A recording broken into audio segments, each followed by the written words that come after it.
बिस्मिल्लाहिर्रहमानिर्रहीम। अस्सलाम वालेकुम नाज़रीन, मैं हूं फ़हीम अख्तर और आप मुझे देख रहे हैं यूट्यूब पर। नाज़रीन, एक और वीडियो के साथ हाज़िर खिदमत हूं। आज बात करेंगे हम वज़ीर-ए-आज़म इमरान ख़ान की सरबराही में पार्लिमानी पार्टी का अहम और हंगामा खेज़ इजलास हुआ है और इस इजलास की 2-3 बड़ी अहम स्टोरीज़ हैं, वो आपके साथ शेयर करेंगे। शिबली फराज और जो वज़ीर-ए-आज़म के मुआवन ख़ुसूसी बराए सियासी अफेयर्स हैं शहबाज़ गिल, उनके दरमियान कुछ तलख़ कलामी हुई है, थोड़ा सा इशू पैदा हुआ है, उसकी डिटेल आपके साथ शेयर करेंगे क्योंकि मैं वहाँ पर मौजूद था और तमाम तर जो मेरे सामने ये सारा वाक़या हुआ उसकी आपके साथ डिटेल शेयर करूँगा। सबसे पहले नाज़रीन, वज़ीर-ए-आज़म इमरान ख़ान गाहे बगाहे तर्जमानों का भी इजलास बुलाते हैं और पार्टी के जो अरकान असम्बली हैं या फिर पार्लिमानी पार्टी है उनके मेंबरान का भी इजलास बुलाते रहते हैं क्योंकि पार्लियामेंट का सेशन इस वक्त चल रहा है। कौमी असम्बली और सेनेट ऑफ़ पाकिस्तान के अलग अलग इजलास हो रहे हैं, तो अरकान कौमी असम्बली या फिर जो सेनेटर्स हैं उनके बड़ी रिजर्वेशंस रहती हैं कि वज़ीर-ए-आज़म इमरान ख़ान जो हैं वो उनको वक्त नहीं देते और यही वजह है कि कुछ इशूज़ पैदा हो जाते हैं, मामलात ख़राब हो जाती हैं। तो आज वज़ीर-ए-आज़म की सरबराही में पार्लियामेंट हाउस में ये बड़ा अहम इजलास हुआ है और इस इजलास में वज़रा की जानिब से ओवरऑल जो हुकूमत पाकिस्तान या फिर पाकिस्तान तहरीक इंसाफ की हुकूमत इक़दामात कर रही है उस पर ब्रीफिंग दी गई, उनको एतमाद में लिया गया। पॉलिटिकल सिचुएशन के ऊपर भी बातचीत हुई और जो पार्लियामेंट में जो लेजिस्लेशन करनी है गवर्नमेंट ने जो एक बड़ा प्लान बनाया है वफाकी हुकूमत ने कि अगर सुप्रीम कोर्ट ऑफ पाकिस्तान का फ़ैसला सेनेट ऑफ पाकिस्तान के इंतखाबात से मुतालिक, ओपन वोटिंग से मुतालिक जो भी होगा उसके ऊपर वफाकी हुकूमत या फिर पाकिस्तान तहरीक इंसाफ की हुकूमत ने यह फ़ैसला किया है कि इसके ऊपर आइनी तरमीम लाजमी की जाएगी। आइनी तरमीम इसलिए भी की जाएगी कि अगर अपोजिशन चाहती है कि पाकिस्तान के सियासी निज़ाम से या फिर पाकिस्तान के पार्लिमानी निज़ाम से पैसे का बेदरेग इस्तेमाल या फिर मफादात ख़रीदने वाला या फिर जो ज़मीर ख़रीदने का जो कारोबार है, ये जो धंधा है जो सेनेट इंतखाबात में चलता रहता है, इसको अगर रोकने के लिए अपोजिशन संजीदा है तो ओपन वोटिंग के लिए आइनी तरमीम कि अगर ये हिमायत नहीं करेंगे, इसकी अगर ये मुखालफत करेंगे तो आवाम में बुरे तरीके से एक्सपोज हो जाएंगे। तो एक बड़ा कार्ड भी खेला जा रहा है, अगर ये सपोर्ट कर लेंगे तो भी ये पाकिस्तान के लिए बेहतर होगा और इसमें वज़ीर-ए-आज़म हो या फिर PTI की जो गवर्नमेंट है उनका हमेशा के लिए एक याददाश्त रह जाएगी, एक लोगों के जहन में याद रह जाएगी कि यार इन्होंने इंतखाबी निज़ाम को फेयर करने के लिए अपना किरदार अदा किया। आज इसी सिलसिले में उनको ब्रीफिंग भी दी गई है और कहा गया है कि हो सकता है कि कमिंग जो चल रहा है सेनेट ऑफ पाकिस्तान या फिर कौमी असम्बली के इजलास चल रहे हैं, हो सकता है इनमें ही वो जो आइनी तरमीम है उसका बिल जो है वो पेश कर दिया जाए। कल जो काबीना का इजलास हुआ इसके ऊपर भी ब्रीफिंग दी गई काबीना को और बताया गया कि ये किया जा सकता है। तो असूली तौर पर गवर्नमेंट तैयार हो चुकी है और क्योंकि ये इजलास चलना है, हो सकता है कि इस इजलास के दौरान ये सारी चीज़ें पेश कर दी जाएँ। तो आज काबीना के जो पार्लिमानी पार्टी में उनको ब्रीफिंग भी दी गई है। ये इजलास काफ़ी हंगामा खेज़ भी रहा है। आज पाकिस्तान तहरीक इंसाफ के अरकान असम्बली ने खुलकर जो वफाकी हुकूमत या फिर वफाकी वज़रा हैं उनके ऊपर शदीद तनकीद की है। अब्दुल हफीज़ शेख की जानिब से ब्रीफिंग दी गई मुआशी सूरत हाल के ऊपर, कर्ज़ों की सूरत हाल के ऊपर, और ये बताया गया कि पाकिस्तान तहरीक इंसाफ की हुकूमत ने अब तक 11,000 अरब रुपए के कर्ज़े हासिल किए हैं। उनमें से 6,000 अरब के जो कर्ज़े हैं नाज़रीन वो बताया गया है कि वो वापस किए गए हैं, कर्ज़ों की वापसी के ऊपर लग चुके हैं। 3,000 अरब रुपए जो डॉलर के मुकाबले में जो रुपया डीवैल्यू हुआ है इस वजह से जो कर्ज़े चढ़े हैं तो 3,000 अरब रुपए उस पर चले गए।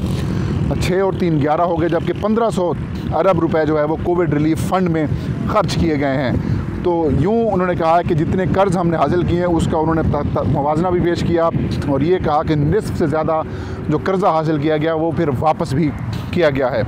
इसके अलावा मुआशी इशारियों के ऊपर भी उन्होंने ब्रीफिंग दी जिसे PTI के अरकान असम्बली ने यकसर मुस्तरद कर दिया। नूर आलम ख़ान जो कि पाकिस्तान तहरीक इंसाफ के खैबर पख्तूनख्वा से रुकन कौमी असम्बली हैं, उन्होंने आज शदीद आड़े हाथों लिया है मुआशी टीम को और अब्दुल हफीज़ शेख को। उन्होंने कहा है कि वज़ीर-ए-आज़म इमरान ख़ान साहब ये जो टेक्नोक्रेट्स हैं, टेक्नोक्रेट्स ये हमें और आपको जलील करके छोड़ेंगे। उनका कहना था कि इन टेक्नोक्रेट्स की वजह से आटा, चीनी, दालें और खाने पीने की जो अशिया है वो गरीब आदमी की पहुंच से बहुत ज़्यादा दूर हो चुकी है। ये टेक्नोक्रेट्स इन्होंने जैसे हुकूमत ख़त्म होनी है ये वापस चले जाएंगे, आपने और मैंने आवाम में जाना है और हम आवाम को जवाब नहीं दे सकेंगे। वज़ीर-ए-आज़म से उन्होंने मुतालबा किया कि प्राइम मिनिस्टर इमरान ख़ान साहब, मेरा एज़ ए रुकन कौमी असम्बली एहतसाब हो चुका है, मुझे नैब ने बुलाया, नैब के अंदर मैंने सारे दस्तावेज़ात दे दिए। अब वक्त आ गया है कि जितने भी आपके मिनिस्टर्स हैं, तमाम मिनिस्टर्स का एहतसाब होना चाहिए। उन्होंने ये डिमांड की। इसके अलावा उन्होंने कहा कि ये जो अराकीन है, ये जो ब्यूरोक्रेसी है, ये भी आपका साथ नहीं दे रही। मजीद खान नियाज़ी, ये लिया से पाकिस्तान तहरीक इंसाफ के MNA हैं, इन्होंने कहा कि जो ब्यूरोक्रेसी की हुकूमत चल रही है वज़ीर आज़म साहब, ब्यूरोक्रेसी हुकूमती फ़ैसलों को अमल दरामद नहीं करवा रही। DCOs या फिर DPOs जो हैं उनको मुर्गाबियाँ खिलाएँ, शायद वो काम करें। असद उमर की जानिब से ये कहा गया कि कराची के लिए जो ट्रांसफॉर्मेशन प्लान है उसके तहत हम 1100 अरब रुपए ख़र्च कर रहे हैं और उससे कराची बदल जाएगा। नजीब हारून जो कि PTI के MNA भी हैं और फोकल पर्सन भी हैं इस सारे प्रोजेक्ट के, उन्होंने कहा कि ऐसा कुछ नहीं हो रहा। ना कराची बदल रहा है, ना कराची के नाले साफ़ हो रहे हैं, ना कराची का K4 जो प्रोजेक्ट है वो कंप्लीट हो रहा है। ये सारे लॉलीपॉप्स दिए जा रहे हैं। कराची 2023 तक भी सिचुएशन यही रही तो कोई प्रोजेक्ट मुकम्मल नहीं होगा। उन्होंने कहा कि कराची को लावारिस कर दिया गया है। ना कराची हमें अभी जो घोटकी में उमरकोट में वो कह रहे थे ज़मीनी इंतखाब हुआ है, वहाँ पर किसी हुकूमती अहदेदार ने जाना गवारा नहीं किया। वहाँ पर किसी ने जाकर PTI की जो तंजीम है सिंध की या फिर कराची की, वो संजीदा ही नहीं ले रही। तो कराची एक मुकम्मल तौर पर लावारिस हो चुका है। राजा रियाज, उन्होंने पाकिस्तान तहरीक इंसाफ के साबिक रहनुमा, बल्कि अभी भी रहनुमा तो हैं ही, नाअहल हो चुके हैं सुप्रीम कोर्ट से, जहांगीर तरीन, उनकी उन्होंने तारीफ़ें की और ये कहा कि सेनेट इंतखाबात आने वाले हैं। सेनेट इंतखाबात की टिकटों की तकसीम के लिए जहांगीर तरीन को उस कमेटी का सरबराह बनाएं। उसमें जो MPAs हैं और जो बाकी PTI के अहम रहनुमा हैं उनको शामिल करें। शाह महमूद कुरैशी को भी और ये जो PTI के सेक्रेटरी जनरल हैं आमिर महमूद कियानी, उनको भी शामिल करें और इसके ऊपर एक कमेटी बनाएं और वो टिकटों की तकसीम करें। उन्होंने कहा कि तहरीक इंसाफ के लिए जहांगीर तरीन की ज़्यादा खिदमात हैं, लिहाजा अब उनको इज़्ज़त देनी चाहिए। PTI की एक MPA हैं नुज़हत पठान और लाल मलही, उन्होंने कहा कि कराची की जो तंजीम है वो ज़ातियात और मफाद की हद तक रह चुकी है, कोई काम नहीं किया जा रहा और लोग जो हैं वो PTI के अपने ही बहुत ज़्यादा परेशान हैं और कराची ऐसा लगता है कि लावारिस हो चुका है। वज़ीर-ए-आज़म इमरान खान ने नजीब हारून को कहा कि आपने तो अंधेरे ही अंधेरे दिखा दिए लेकिन वहाँ पर कुछ बेहतरी आ रही है। वज़ीर-ए-आज़म ने पोजीशन को तनकीद का भी निशाना बनाया और ये कहा कि ब्रॉडशीट हो, हुदैबिया पेपर मिल्स हों या फिर जो दीगर मामलात हों उनके ऊपर मुकम्मल तहकीकात होंगी। ब्रॉडशीट स्कैंडल के ऊपर ये कहा कि साबिक जस्टिस रिटायर्ड अजमत सईद की सरबराही में इंक्वायरी कमीशन हमने तश्कील दे दिया है। 45 रोज़ के अंदर वो अपनी रिपोर्ट पेश करेगा और बाकी लोगों के खिलाफ भी हम कार्रवाई करेंगे। प्राइम मिनिस्टर ने कहा कि अपोजिशन फॉरेन फंडिंग का इल्ज़ाम लगाकर हमें गड्ढे में डालना चाहती थी लेकिन अब उसमें वो खुद गिर चुकी है और गिरती हुई नज़र आ रही है।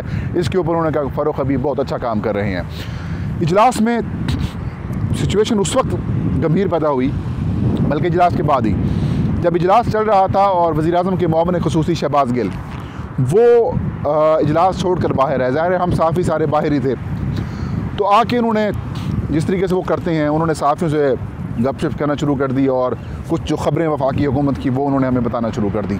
और इसी दौरान ही वज़ीर इत्तलात शिबली फराज बाहर आते हैं। शिबली फराज ने आते ही शहबाज गिल को गुस्से से देखा कि आप ये क्या कर रहे हैं। शहबाज गिल ने कहा कि असद उमर साहब ने कहा कि जो मौशी इशारियों के ऊपर जो बातचीत की गई है, जो नंबर्स दिए गए हैं कर्ज़ों के हवाले से, वो मैं इनको बता दूँ ताकि वो चल जाएँ। तो शिबली फराज साहब ने कहा कि ये आपका तो काम नहीं है, ये मेरा काम है, मैं वज़ीर इत्तलात हूँ।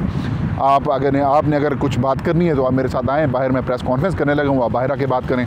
इसके बाद उन्होंने कहा मैंने ऐसा कुछ नहीं किया। उन्होंने कहा मैं देख रहा हूँ आपने क्या किया है। फिर शहबाज गिल साहब ने वजाहतें देते हुए उनके साथ पीछे गए, तस्वीरें बनती रहीं, फुटेजेस बनती रही। ज़ाहिर साहब ही वहाँ पर कैमरे लेकर मौजूद थे, तो एक पब्लिकली थोड़ी सी इंसल्ट हुई है शहबाज गिल साहब की। और वैसे भी माजी में शहबाज गिल साहब के ऊपर जो शिबली फराज हैं उनकी बड़ी शदीद किस्म की ख़दशात और रिजर्वेशंस हैं कि मैं वज़ीर इत्तलात हूँ, वज़ीर इत्तलात की हैसियत से मुझे मीडिया के साथ इतना ज़्यादा इंटरेक्शन रखना चाहिए, ना कि प्राइम मिनिस्टर ऑफिस में कुछ लोग बैठ कर इस तरीके से अपना मीडिया सेल चलाएँ और जो ख़बरें लीक की जाती हैं या फिर प्राइम मिनिस्टर के साथ जब विज़िट किए जाते हैं सहाफ़ियों के, वो भी इस तरह से नहीं होने चाहिए।